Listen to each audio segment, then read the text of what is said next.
नमस्कार दोस्तों and I welcome you to Deep concept. दोस्तों रिसेंटली एक खबर आती है कि गोरखा लोगों ने वागनर आर्मी को ज्वाइन करना स्टार्ट कर दिया है। अब ये वागनर आर्मी क्या है, ये आपको मैं बता दूं, एक प्राइवेट मिलिट्री ग्रुप है। और ये वही ग्रुप है जिसने रसिया के अंदर रिसेंटली तख्ता पलट करने की कोशिश की थी। इसके जो चीफ हैं, इनको हालांकि बेलारूस में भेज दिया गया है एग्जाइल के रूप में। वो एक अलग मैटर है, लेकिन सवाल ये खड़ा होता है कि नेपाली गोरखा लोग इस प्राइवेट मिलिट्री ग्रुप को ज्वाइन क्यों कर रहे हैं। दूसरा, अगर हम बात करेंगे कि जो इंडियन आर्मी के हमारे जवान होंगे अग्निवीर, आने वाले 5 से 6 सालों में जिनको आर्मी से फायर कर दिया जाएगा, एयरफोर्स नेवी से भी फायर कर दिया जाएगा, क्या ये ट्रेंड जवान किसी ना किसी प्राइवेट मिलिट्री ग्रुप को ज्वाइन करेंगे जैसे कि गोरखा लोग कर रहे हैं? अगर हाँ, तो ये बहुत ही चिंता का विषय रहेगा भारत के लिए, क्योंकि इसके ऊपर बहुत ही एक अच्छा आर्टिकल छपा था राहुल बेदी जी का। उसका हम लोग रेफरेंस लेंगे। मैं आपको बताऊंगा भारत के लिए चिंता का विषय क्यों होगा। राइट। तो हम लोग बहुत ही कुछ इस वीडियो के अंदर डिस्कस करेंगे, काफी कुछ आपको जानने को मिलेगा। गोरखा लोगों की हम बात करेंगे कि इन्होंने कब इंडियन आर्मी को ज्वाइन करना स्टार्ट किया था, कब पहली गोरखा राइफल को खड़ा किया था, और रिसेंटली ये जो मुद्दा है ये क्या है। राइट। तो इसके लिए ये न्यूज आप देख पाओगे, Nepali Gorkha joining Russia's Wagner group amid lack of recruitment opportunities in Indian army. तो काफी मीडिया हाउसेज ने इसको कवर किया है, बहुत ही चर्चा का विषय था। बट आगे बढ़ने से पहले आप सभी से रिक्वेस्ट है, प्लीज अगर आप चैनल पे नए आए हो तो एक सब्सक्राइब जरूर कर लेना, ये आपसे रिक्वेस्ट है। नौ, ये मैंने आपको बता दिया कि जो नेपाली ग्रुप है, नेपाली जो गोरखा लोग हैं, इन्होंने वागनर ग्रुप को ज्वाइन करना स्टार्ट कर दिया है। ये एक प्राइवेट मिलिट्री ग्रुप या फिर कंपनी है बेस्ड इन रसिया। अब नेपाली लोग यहाँ पे अट्रैक्टिव हुए हैं, पहली बात तो सिटीजनशिप से, क्योंकि रिसेंटली रसिया ने अपने जो सिटीजनशिप के एक्ट था उसके अंदर अमेंडमेंट किया है, कुछ रेगुलेशन के अंदर इन्होंने ढील दी है। इन्होंने बोला जो भी इस मिलिट्री ग्रुप को ज्वाइन करेगा या फिर रशियन आर्मी को ज्वाइन करेगा, उनको रसिया के अंदर सिटीजनशिप दे दी जाएगी, पहली बात। और वहां पे अच्छी अपॉर्चुनिटीज मिलेंगी, जॉब अपॉर्चुनिटीज मिलेंगी, आप अपनी बढ़िया लाइफ वहां पे बिता सकते हो, ऐसा रसिया के द्वारा बोला गया है। तो इस चीज को भी नेपाली यूथ इस चीज से भी मतलब अट्रैक्टिव हुआ है। राइट। तो ये जो ग्रुप है वागनर ग्रुप, मैंने आपको बता दिया था, इसने रिसेंटली क्या किया था, रसिया के अंदर सत्ता पलट करने की कोशिश की थी। अब जो इसके हेड थे प्रिगोजिन, ये तो एग्जिस्ट रसिया से भाग चुके हैं, रसिया से जाकर बेलारूस में इन्होंने शरण ले ली है। तो इस प्रकार के वेस्ट कल्चर में अगर आप देखोगे, बहुत सारे मिलिट्री ग्रुप आपको देखने को मिलेंगे। चाहे आप अमेरिका की बात कर लीजिए, यूके की बात कर लीजिए, फ्रांस की बात कर लीजिए, इटली की बात कर लीजिए, हर जगह आपको इस तरीके के प्राइवेट मिलिट्री ग्रुप देखने को मिलेंगे। जैसे कि अगर हम बात करते हैं अमेरिका की, तो ये जो एकेडमी करके है, इसी को ब्लैक वाटर के नाम से भी जाना जाता है। It is based in USA. तो यूएसए का एक प्राइवेट मिलिट्री ग्रुप है, और इसके अंदर भी आप देखोगे तो अच्छी खासी सैलरी और पेंशन इसके अंदर दी जाती है, जो भी जवान इसके अंदर भर्ती होता है। ये आप देखोगे G4S, यस, ये आपका यूके का रहने वाला है। यहाँ पे एक है ये लाइन कॉर्पोरेशन करके, कॉर्प करके, ये भी आपका यूएसए का है। एक लियोनार्ड करके है, लियोनार्ड करके एक ग्रुप है, ये इटली के अंदर बेस्ड है। तो इस प्रकार से पूरे वेस्ट में, नॉर्थ अमेरिका, साउथ अमेरिका में आपको देखने को मिलेंगे इस प्रकार के प्राइवेट मिलिट्री ग्रुप्स। राइट। हालांकि एशिया के अंदर ये चीजें बहुत कम देखने को मिलती हैं। नाउ अब ये जो डेवलपमेंट हुई है कि नेपाली लोग इस चीज को ज्वाइन कर रहे हैं, ये चिंता का विषय इसलिए है क्योंकि ये लोग अपनी इंडिविजुअल कैपेसिटी के दम पर इस चीज को ज्वाइन कर रहे हैं, without any official banking from the Nepal government. Nepal government ने कोई भी ऑफिशियल तौर पे इनको बैक नहीं किया है कि आप जाइए और वागनर को ज्वाइन कीजिए या फिर एकेडमी को ज्वाइन कीजिए, रसिया के खिलाफ लड़िए, रसिया के साथ में लड़िए, इनको कोई मतलब नहीं है। जो मेजर जनरल है वहाँ के, एक रिटायर्ड मेजर जनरल है बिजनोय करके, विनोज करके, इनके द्वारा बताया गया है कि देखिए गवर्नमेंट का यहाँ पे कोई भी एबिलिटी नहीं है टू इंटरवेन करने की, और ये जो लोग हैं अपनी इंडिविजुअल कैपेसिटी के ऊपर इस चीज को ज्वाइन कर रहे हैं। पीछे भी यहाँ पे रिपोर्ट किया गया था कि नेपाली यूथ ज्वाइन कर रहा है यूक्रेन आर्मी को to combat against the Russian forces.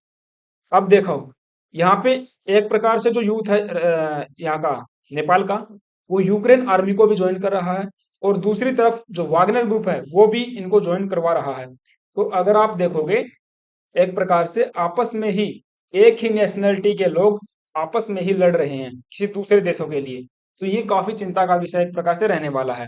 अब ये जो नेपाली लोग है ना, ये जाने जाते हैं नेपाली गोरखा लोग अपनी कॉम्बैट प्रोसेस की वजह से। इनकी जो गुरिल्ला वारफेयर है, लड़ने की जो ताकत है, तरीका है, वो बहुत ही बेहतरीन है। और इसी कारण हिस्टोरिकली अगर आप देखोगे, सबसे पहले ब्रिटिश इंडियन आर्मी ने, ब्रिटिश कॉलोनियल आर्मी ने इनको अपनी आर्मी के अंदर ज्वाइन करना स्टार्ट किया था।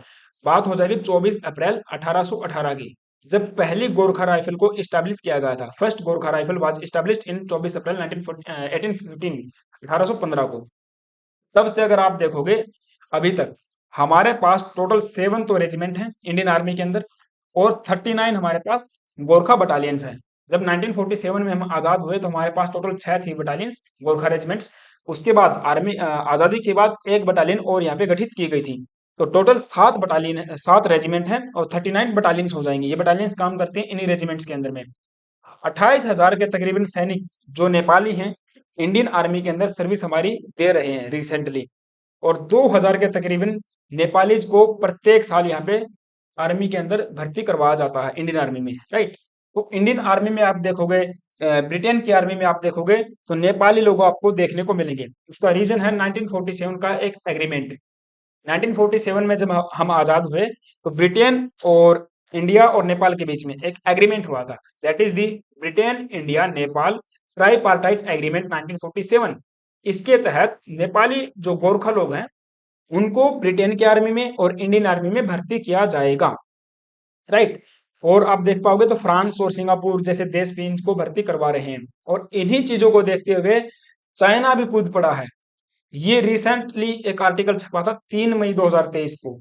China keen to recruit Gorkha soldiers into PLA, अर्थात पीपल लिबरेशन आर्मी में चाइना भी इनको ज्वाइन करने के लिए, भर्ती करने के लिए एक प्रकार से अट्रैक्टिव है इनकी तरफ।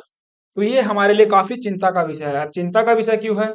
Y it India should be worried about Chinese plan, Chinese army's plan to recruit Nepali Gorkha. क्योंकि देखिए, अगर जो चाइनीज आर्मी है नेपाली लोगों को भर्ती कर लेती है तो इनको डिप्लॉय किया जाएगा हमारे इंडिया चाइना बॉर्डर के ऊपर ही। अगर आप देखोगे इंडियन आर्मी में भी नेपाली लोग मिलेंगे आपको, फिर चाइनीज आर्मी में भी नेपाली लोग मिलेंगे। अगर मान के चलिए कोई स्मॉल स्केल पर या फिर बड़े स्केल पर, एक लार्ज स्केल पर हमारा वार हो जाता है चाइना के साथ में, तो दोनों तरीके से, दोनों तरफ से आपको एक ही नेशनलिटी के लोग देखने को मिलेंगे आपस में लड़ते हुए किसी दूसरे देश के लिए, जैसा कि रिसेंटली हो रहा है। यूक्रेन में भी आपको नेपाल के लोग मिलेंगे और रसिया में भी नेपाल के लोग मिलेंगे, आपस में ये लड़ रहे हैं दोनों देश, ठीक है। और एक नेशनलिटी के लोग यहाँ पे मारे जा रहे हैं। तो ये एक देश के लिए काफी चिंता का विषय है और एक प्रकार से शर्मनाक बात भी मैं तो मानता हूँ, राइट। अब ये इसका रीजन क्या है, ये लोग भर्ती क्यों हो रहे हैं? तो भर्ती होने का रीजन ये बताया जाता है। पहला तो सिटीजनशिप वाला मामला मैंने आपको बता दिया। दूसरा अग्निपथ स्कीम है हमारी। अग्निपथ स्कीम आने के बाद से इंडियन आर्मी के अंदर जो अपॉर्चुनिटीज थी उनको डिसकंटिन्यूएशन हुआ है। अगर आप मान के चलिए, हम भारत की ही बात करते हैं तो वहां पर भी बहुत सारा इम्पैक्ट पड़ा है। लोगों का जो रिक्रूटमेंट प्रोसेस पहले था, पहले जितने यूथ रिक्रूट किए जाते थे इंडियन आर्मी में उतने अब नहीं हो रहे हैं।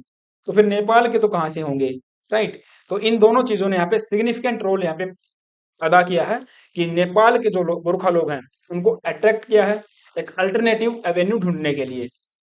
दूसरा यहाँ पे बताया जाता है सैलरी एंड अलाउंसेस, कि अगर आप देखोगे जो ये वागनर ग्रुप है ना, ये वार से पहले अपने जवानों को, अपने फाइटर्स को 3,000 से लेकर $5,000 पर मंथ सैलरी के रूप में अदा करता था। लेकिन रिसेंटली बताया जा रहा है कि 10,000 $10,000 पर मंथ यहाँ पे अपने फाइटर्स को पे किए जा रहे हैं सैलरी के रूप में इस वागनर ग्रुप के द्वारा। अब आप कहोगे इसके पास इतना पैसा कहाँ से आ गया?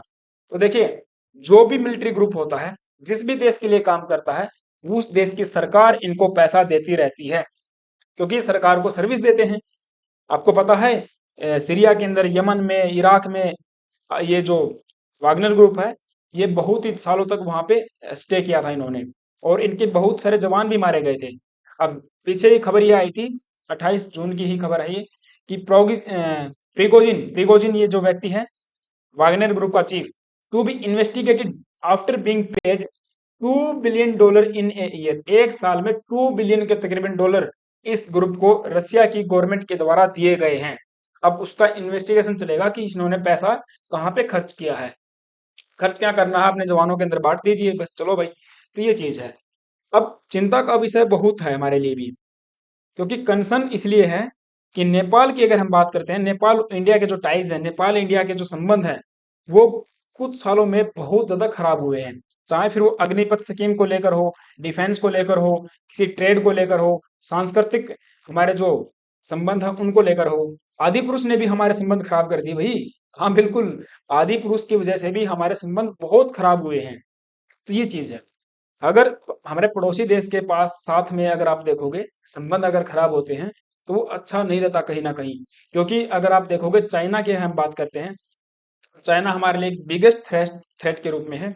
और अगर नेपाली लोगों को भर्ती किया जाता है इसके अंदर भी, ठीक है, चाइना के अंदर भी, तो ये कहीं ना कहीं हमारे लिए चिंता का विषय रहने वाला है। अब दूसरा खबर ये थी, जैसा कि मैंने आपको बताया, अग्निपथ स्कीम वाला।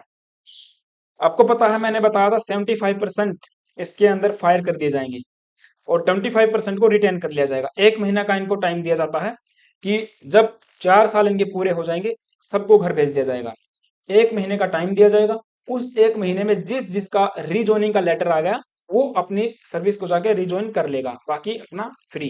तो एक प्रकार से आप देखोगे 75% ऐसे यूथ होंगे जो कि ट्रेंड है, आर्मी के जो स्ट्रक्चर है, आर्मी की जो कार्य प्रणाली है, पॉलिसी इंप्लीमेंटेशन है, उस सब के बारे में उनको जानकारी होगी।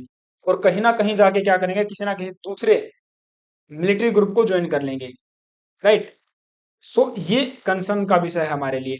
अब इसके ऊपर एक वायर दी वायर करके है, आपको पता है, इसके ऊपर एक आर्टिकल छपा था 2020 में, सॉरी 2022 के अंदर, 2022 में इसके ऊपर एक आर्टिकल छपा था राहुल बेदी जी का। ये आर्टिकल आप जाके इसको पढ़ सकते हो, बिल्कुल अच्छे तरीके से इन्होंने समझाया है कि ये हमारे लिए चिंता का विषय क्यों होगा। Here is what likely to happen to the Indian army's discharge Agniveer. तो जो डिस्चार्ज अग्निवीर है उनके साथ क्या क्या हो सकता है, वो सारी पॉसिबिलिटीज इस आर्टिकल के अंदर बताई गई है। उनमें से एक ये भी है कि ये ज्वाइन कर सकते हैं किसी ना किसी मिलिट्री ग्रुप को। Trend man power is often open for exploitation by the hostile forces. Hostile forces जैसे, अभी सीधी बात है, वागनर ग्रुप के द्वारा देख लीजिए ना, जो भी ट्रेंड नेपाली सोल्जर हैं उनको यहाँ पे भर्ती किया जा रहा है। तो उनका एक्सप्लोइटेशन, एक्सप्लोइट ही तो हो रहा है, उनका शोषण ही तो एक कर से किया जा रहा है। बस खाली आप पैसे लीजिए, $10,000 पर मंथ आपको तनख्वाह दे दी जाएगी और आपको मरने के लिए छोड़ दिया जाएगा। आपको पता है यूक्रेन वार के अंदर आप देखोगे तो सबसे आगे पे रहती है ये वागनर ग्रुप, उसके पीछे रशियन मिलिट्री आपको मिलेगी। तो सबसे पहले जो जवान मरेंगे वो इसी ग्रुप के मरेंगे। राइट। तो ये चीज है। तो ये चिंता का विषय हमारे लिए इसीलिए है कि हमारे जवान जो भर्ती हुए हैं अग्निवीर, जब वो बाहर आ जाएंगे सर्विस से, तो अब उनके बाद क्या होगा वो देखने वाली बात होगी। तो उसके लिए सरकार को कोई ना कोई प्रावधान जरूर करना चाहिए मेरे हिसाब से। राइट। तो ये लेक्चर था, आई होप कि आपको चीजें समझ में आई होंगी। अगर ऐसा है देन प्लीज वीडियो को एक लाइक कर देना, चैनल को एक सब्सक्राइब कर लेना, और आपका क्या ओपिनियन है इसके ऊपर मुझे कमेंट बॉक्स में जरूर से जरूर बताना। Thank you guys, have a nice day, stay tuned and stay with us.